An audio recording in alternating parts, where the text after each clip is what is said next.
Hello, children. Welcome back to another session of learning English. Today we're going to see a poem entitled as A Grain of Sand, written by our poet Tabish Khair.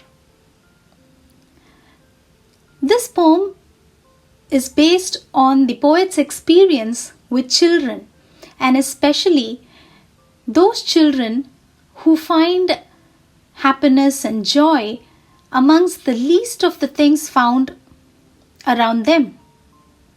As the theme suggests, the world around us, yes, there are so many things around us, but if we need to compare the elderly people with the little ones, the children, they are so content and satisfied with the little things that they find, and they find joy in whatever they see around them. But whereas the elderly people, for everything they have a price tag, and they tag everything with some price, or they connect it with money, and once it is lost, they get angry. So this is the kind of experience that the poet wants to share with us. Before we get into the line-by-line explanation of the poem, let us have a quick glance over our poet Tabish Khair. Well, Tabish Khair was born in the year 1966. He is an Indian English author and also a professor in the University of Aarhus, Denmark. Well, he was born in Ranchi and he grew up in his hometown named Gaya, that is in Bihar. Now, Khair is the author of many books, including the poetry collection Where Parallel Lines Meet, and the novels The Bus Stopped, and Filming a Love Story.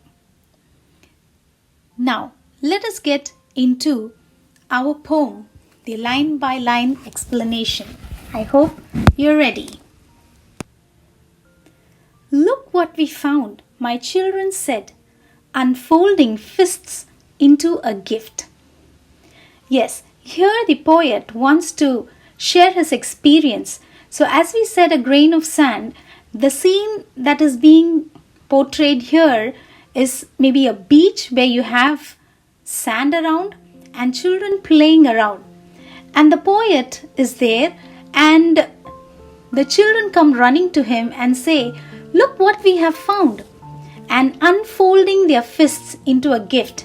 Unfolding, opening, okay? And fist, opening their palms, and they have something inside that. And that's the reason the poet here mentions a gift.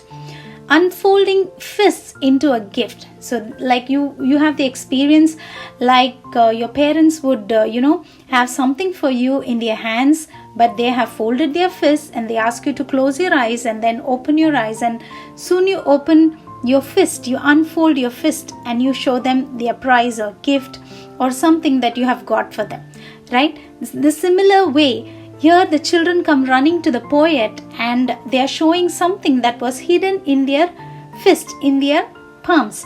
Yes, moving forward. What did they have in their hands, or what did they have within their fists holding as a gift? Yes, of cork, pin, caption, pebble, shred. The proof that loving eyes can sift the common silt for hidden gold.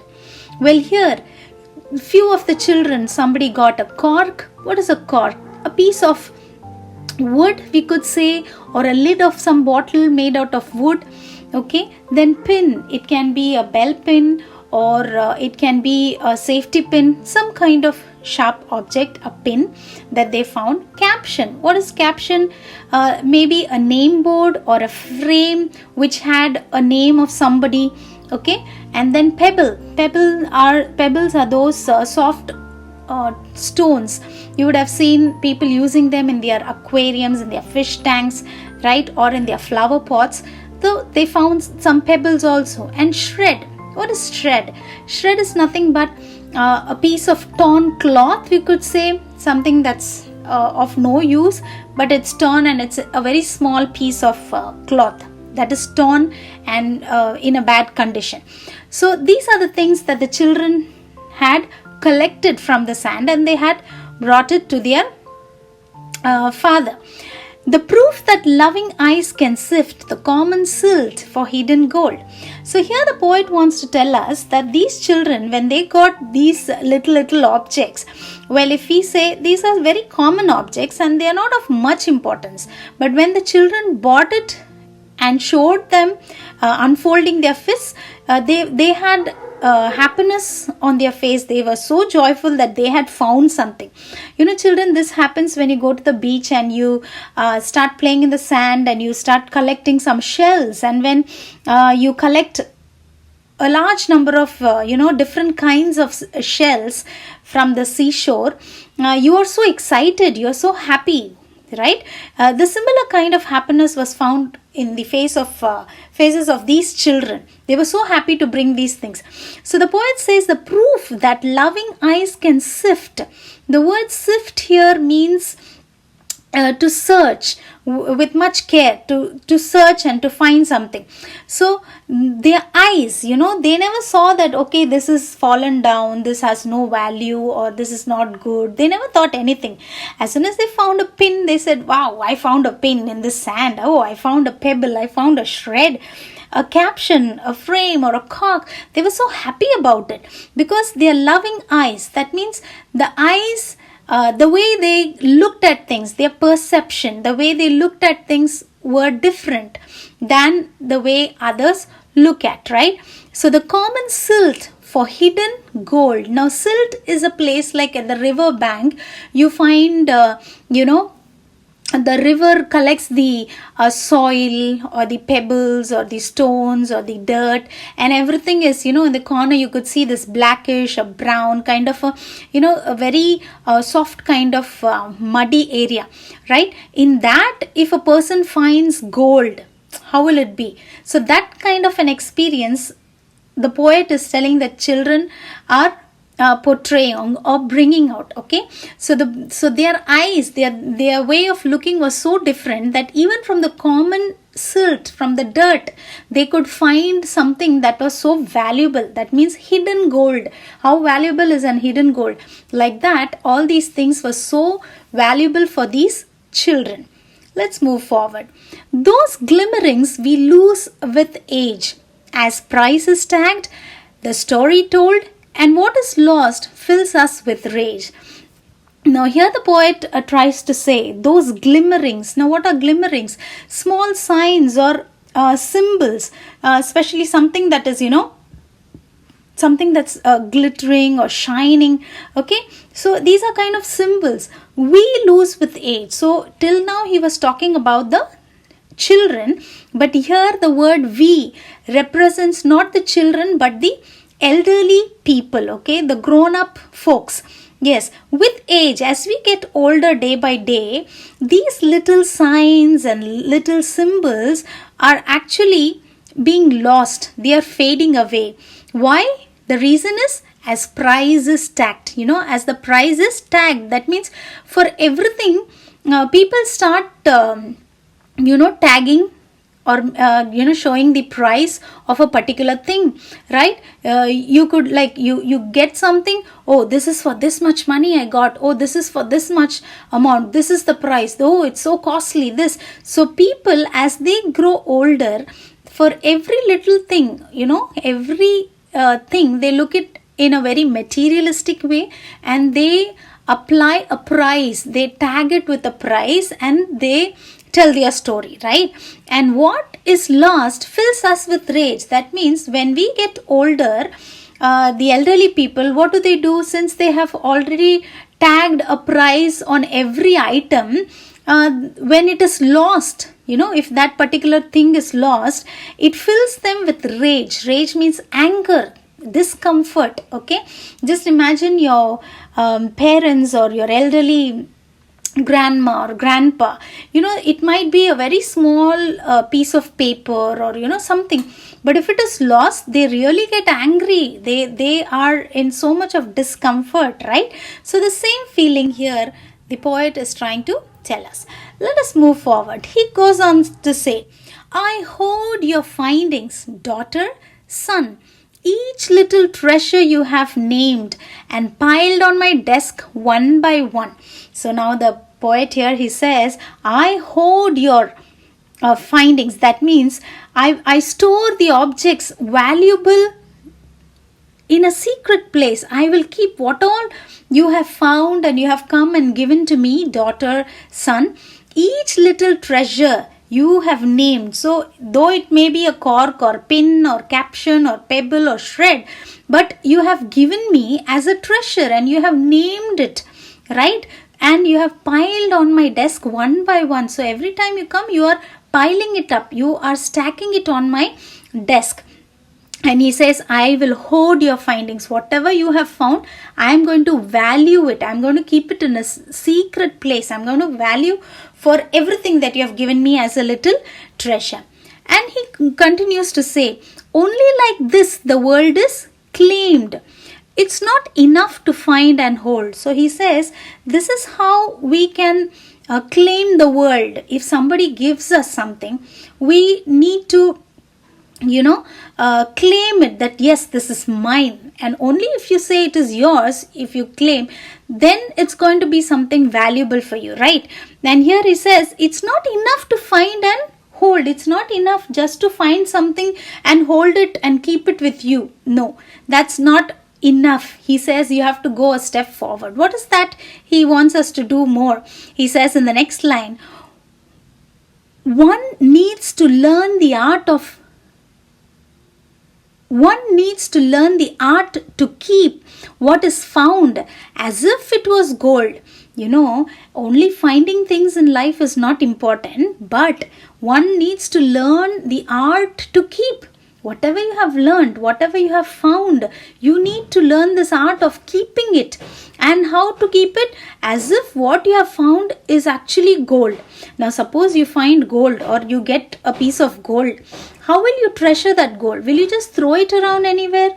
Or will you not take care of it? No, you will take so much care, right? You will keep it in a safe place. You will keep it in a proper way. You will be very much concerned about going and checking it now and then, right? You will not just get it and keep it anywhere. No. So whatever you get in life, whatever you find in life, whatever good things you learn and find in life, it's your duty and you need to learn the art to keep it. And how to keep it? Keep it as if it is gold. So treasure it as much as possible. And now he goes to say, it's love or faith. It is a leap. So what does he say? He says, it is love or faith. It is a leap. Okay? Leap here means a jump. Okay? To go to the next stage. So what do we need along with this kind of art to keep the things that we find and treasure it like gold? We need love, we need faith. And if we have this love and faith in us, we can take that big jump. We can go to the next level, right? Without which all is dropped and lost. So if you might have everything, you might get all the good things in life. But if you don't have love and faith, it's like what all you have found, you have already dropped it and you have lost it. So it's very important to have love and faith in your life whenever you find something, whenever you learn something, or else without that you're going to lose everything, you're going to drop it in your life. So further he goes on to say, on hard inhospitable grounds where price is known but not the cost and nothing can ever be found. So he says, suppose on hard inhospitable grounds. What is inhospitable grounds? Nothing but unfriendly places where it is difficult to stay or live. Now just imagine, children, if you go to your relative's place or you go for a function or somewhere and you are not welcomed, nobody is calling you, oh please come in. No, everybody is ignoring you. How will you feel? Will you feel friendly or you'll feel that it is an unfriendly place? Yes, you feel a kind of an unfriendly atmosphere where nobody is friendly, nobody is calling you inside, nobody is welcoming you. So you are going to find it very, very difficult to stay in that place, isn't it? So the poet now tries to tell us, if you are put into such a situation, okay, inhospitable ground means not the literal ground. Grounds here means an unfriendly situation. If you are put there, that too which kind of situation? Where price is known but not the cost. What is the difference between price and cost, children? Well, price is, you say, okay, I'm getting this pen for so much of money, okay, for 100 rupees or 10 rupees or 20 rupees, whatever.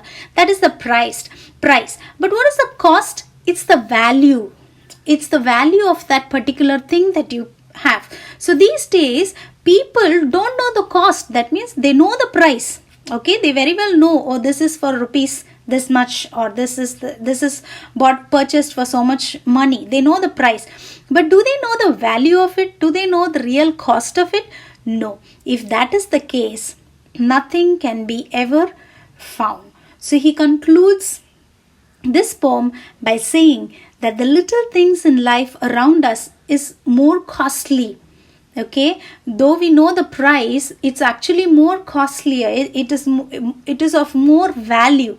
So all the little things that you find around you, and let us not be materialistic, but let us value the little things that are around us, and just like the children, let us enjoy and receive that happiness from the little things around us, because even a grain of sand, that is even a little bit of happiness, could make a great difference in everyone's life.